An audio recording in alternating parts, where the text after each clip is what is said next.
नमस्कार श्रोते हो. हार्टफुलनेस इन्स्टिट्यूटच्या तर्फे मी तुम्हा सगळ्यांचं गणराया ध्यानी मनी ह्याच्या पहिल्या सत्रात अगदी हृदयापासनं मनापासनं स्वागत करते. मी तुम्हाला थोडंसं हार्टफुलनेस बद्दल सांगू इच्छिते.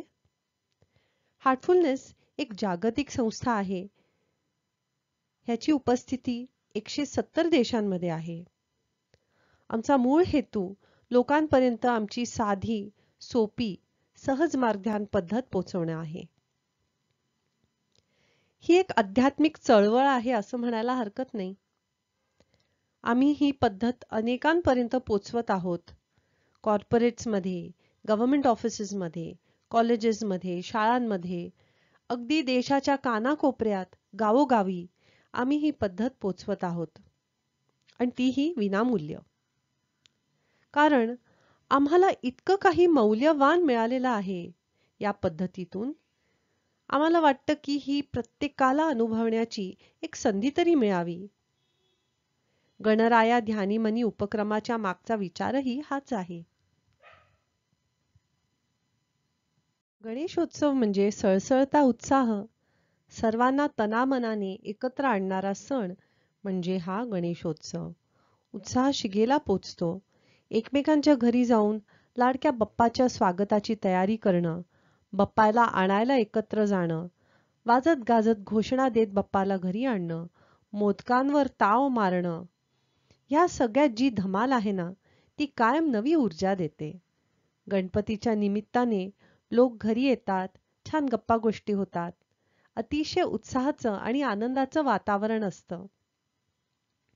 गणेशोत्सव एकट्याने साजरा करताच येत नाही. तो खूप लोकांनी एकत्र साजरा करण्यातच खरी गंमत आहे.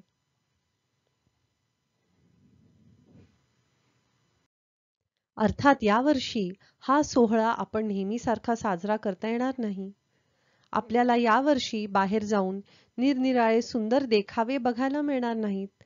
मंदिरामध्ये जाऊन दर्शन घेता येणार नाही. पण कदाचित आपल्या लाडक्या बाप्पाला आपल्या अंतरातच शोधण्यासाठी ही एक सुवर्ण संधी आहे. सगळ्यांना हे लोकप्रिय गाणं माहीतच असेल.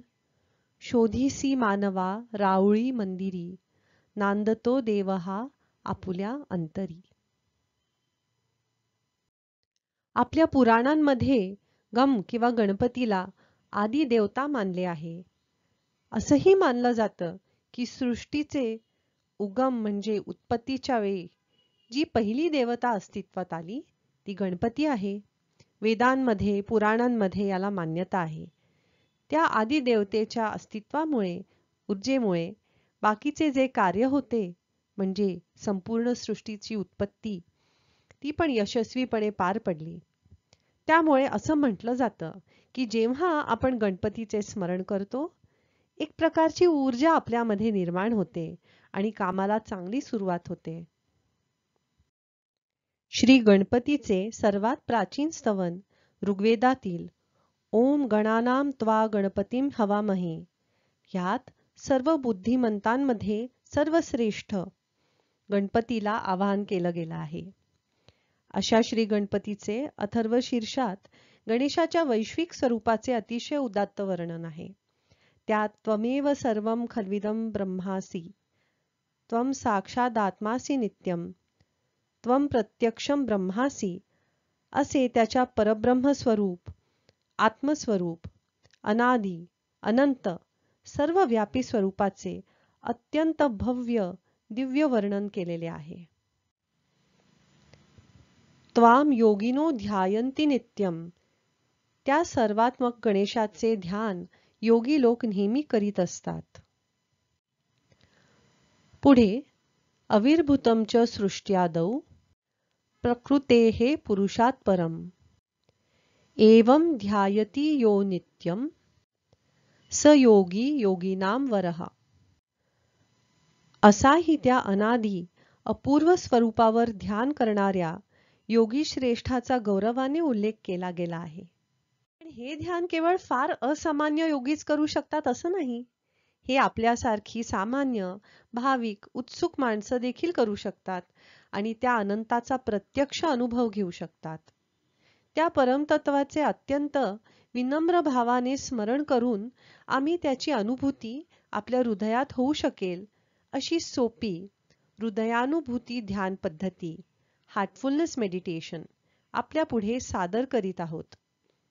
या पद्धतीच्या साधनेनी व त्या भगवंताच्या कृपेनी आपणास त्याचा प्रत्यक्ष अनुभव घेता येईल. या पद्धतीत ते परमतत्व गणेशाचे सारतत्व आपल्या हृदयात दिव्य प्रकाशाच्या रूपाने आहे अशी कल्पना करतो आणि त्यात मग्न होतो. ध्यान हृदयावर का? सर्व ग्रंथांमध्ये गीतेतही असं लिहिलं आहे, ईश्वरः सर्वभूतानां हृदयेशे अर्जुन तिष्ठति. ईश्वर सर्व प्राणी मात्रांच्या हृदयात निवास करतो असं म्हटलं आहे.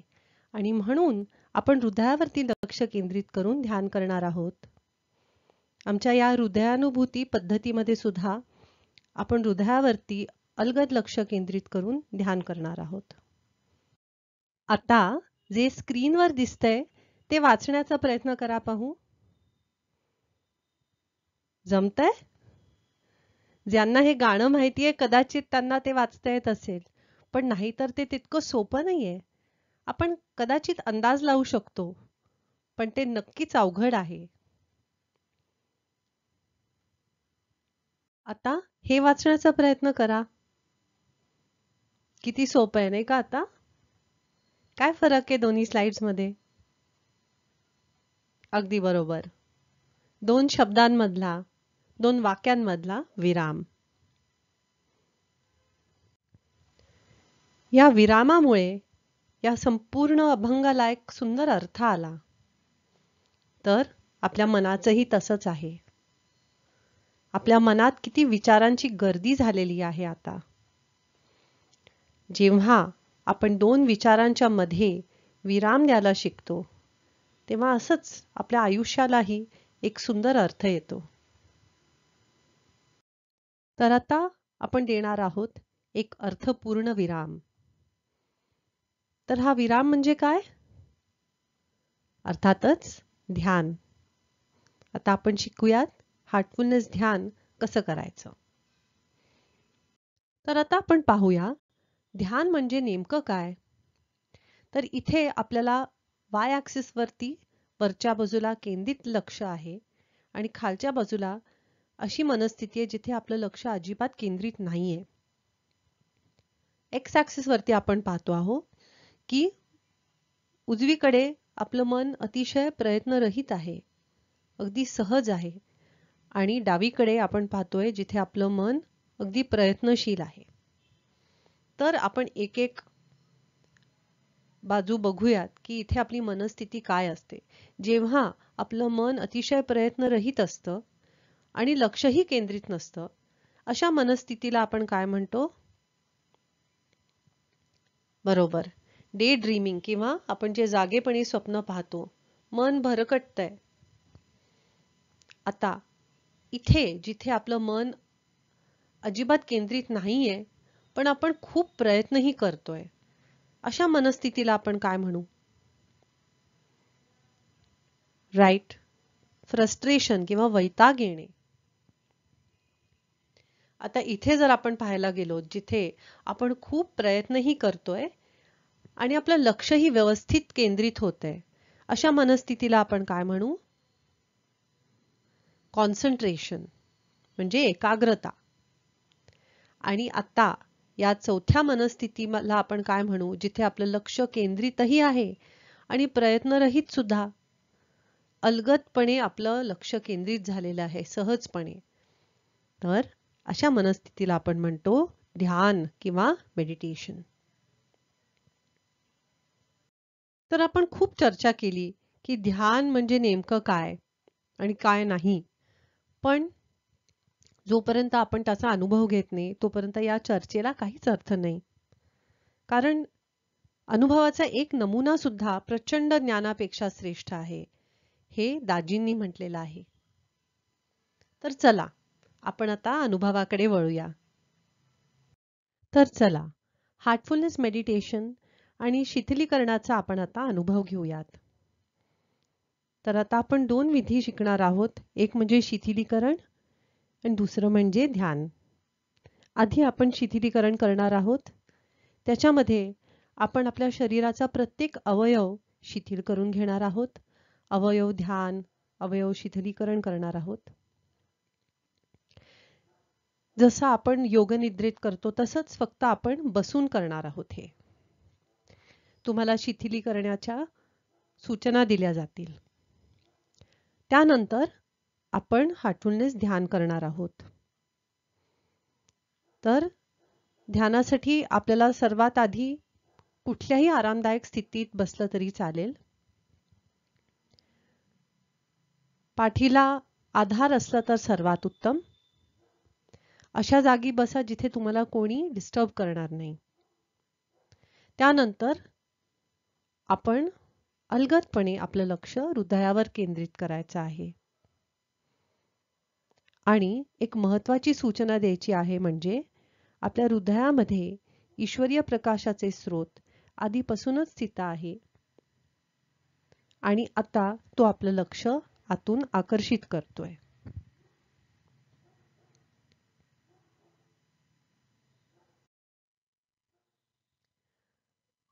मनात विचार आले तर त्यांच्याकडे दुर्लक्ष करायचं आहे.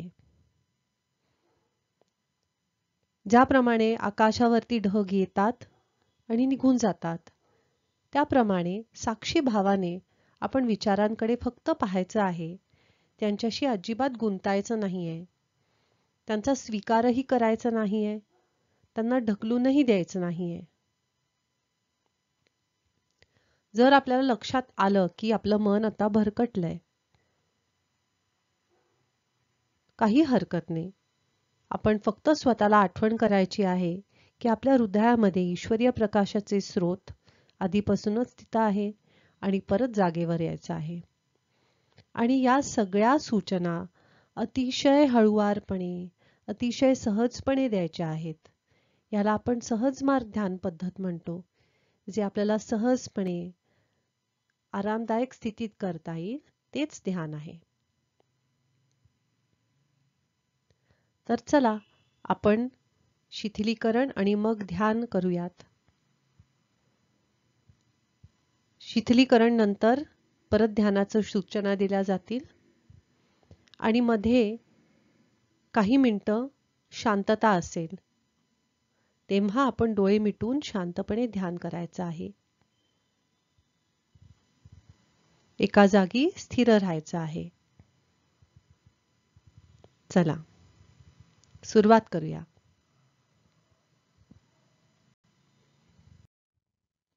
आरामदायक स्थितीत बसा आणि डोळे अगदी अलगद मिटून घ्या. आपण पायांच्या बोटांपासून सुरुवात करूया. पायाची बोटं हलवा आणि आता थांबवा.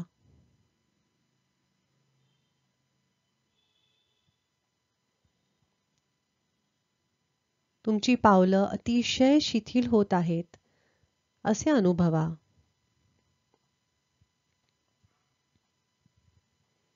आता कल्पना करा की जमिनीतून एक ऊर्जा वर येते आहे.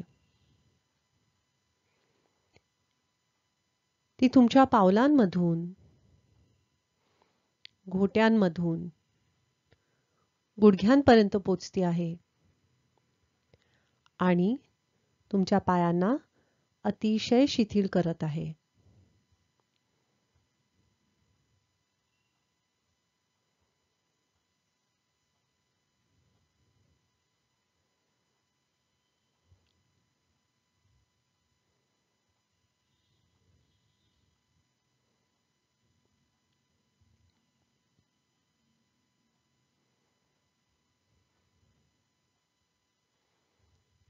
आता तुमच्या मांड्या शिथिल होऊ द्या.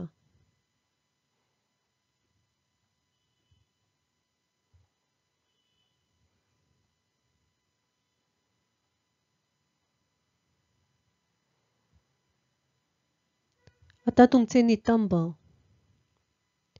कटी प्रदेश, पोट आणि कंबर खोलवर शिथिल होऊ द्या.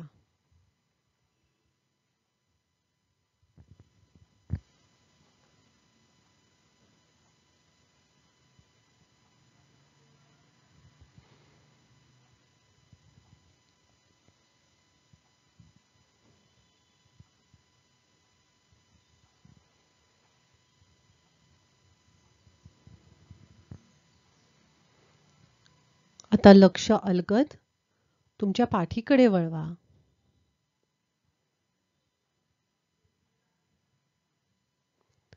वरपासून खालपर्यंत तुमची संपूर्ण पाठ आता शिथिल झाले आहे असे अनुभवा.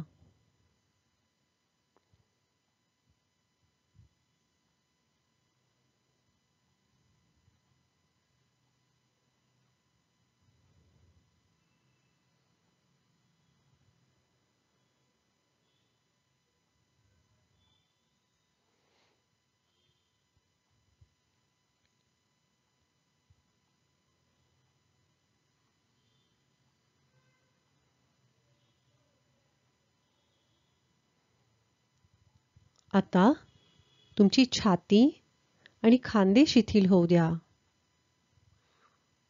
तुमच्या खांद्यांमधला सगळा तणाव अगदी विरघळून जात आहे अशी कल्पना करा.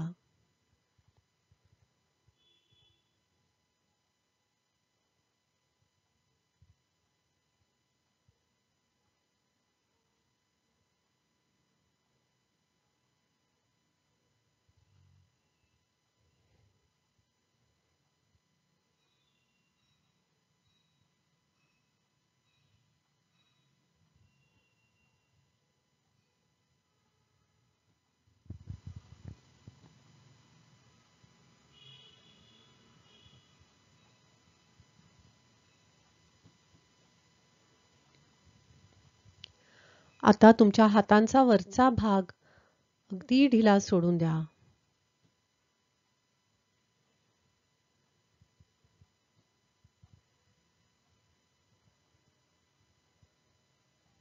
आता कोपरांपासून खालचा भाग,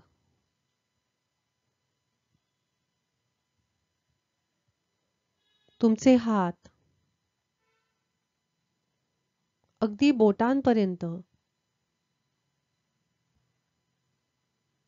सगळं रिलॅक्स होऊ दे.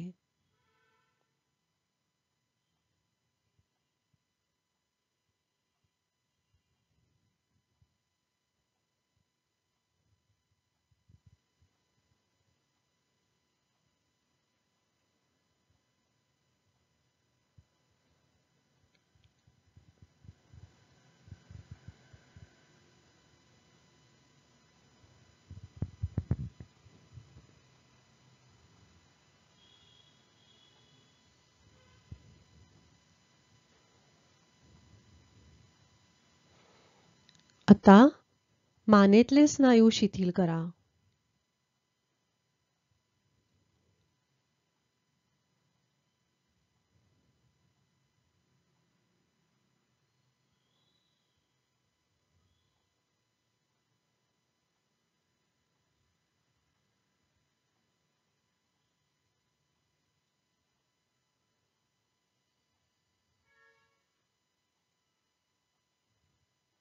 आता लक्ष अलगद तुमच्या डोक्याकडे वळवा.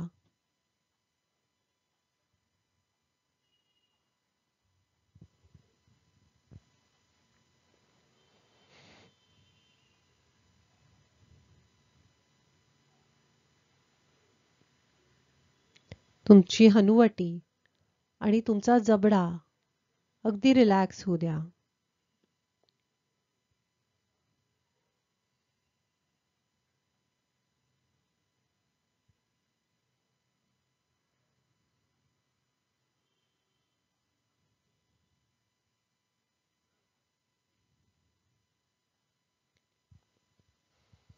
आता तुमच्या तोंडातले सगळे स्नायू, तुमचे ओठ शिथिल करा.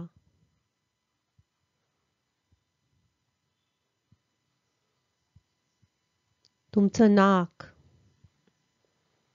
तुमचे गाल, तुमचे डोळे, भुवया, कपाळ,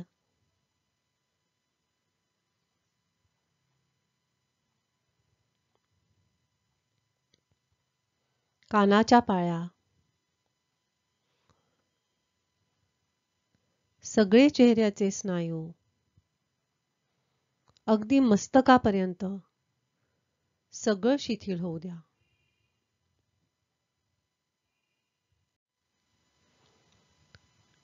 आता तुमचं संपूर्ण शरीर कसं शिथिल झाले आहे ते अनुभवा.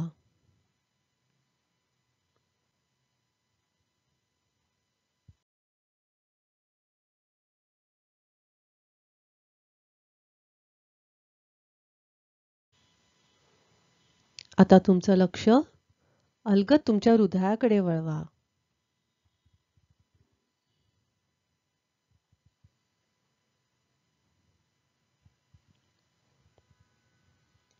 कल्पना करा की तुमच्या हृदयामध्ये ईश्वरीय प्रकाशाचे स्रोत आधीपासूनच स्थित आहे आणि आता तुमचं लक्ष आतून आकर्षित करतोय.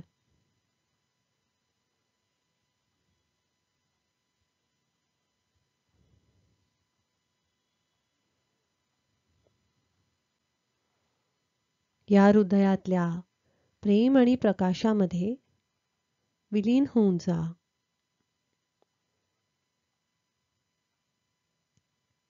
विचार आले तर त्यांच्याकडे दुर्लक्ष करायचं आहे. मन भरकटलं तर स्वतःला आठवण करून द्यायची आहे की हृदयामध्ये ईश्वरीय प्रकाश आहे आणि परत अलगदपणे जागेवर यायचं आहे. सगळ्या सूचना अतिशय सहजपणे द्यायच्या आहेत आणि पुढची सूचना ऐकू येईपर्यंत डोळे मिटून शांत ध्यानात बसायचं आहे.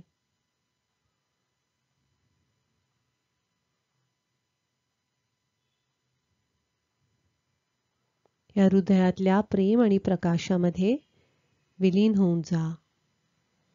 ध्यान सुरू करा.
ध्यान थांबवा. डोळे तसेच मिटलेले ठेवा आणि ध्यानाच्या दरम्यान काय अनुभव आला ह्याच्याबद्दल थोडा विचार करा.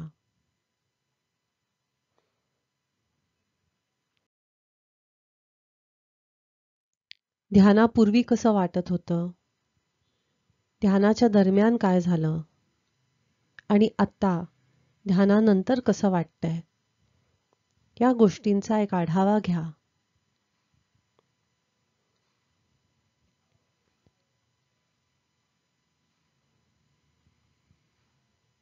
तुमच्या डायरीमध्ये या अनुभवाची नोंद करा.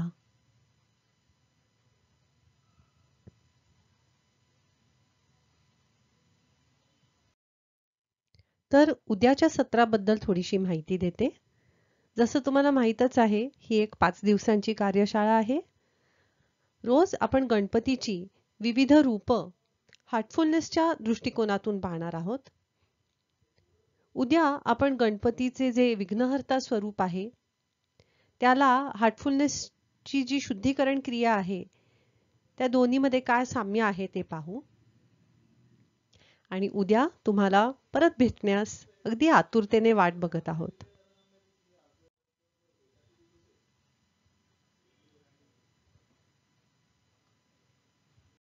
आज सहभागी झाल्याबद्दल धन्यवाद. उद्या भेटूया.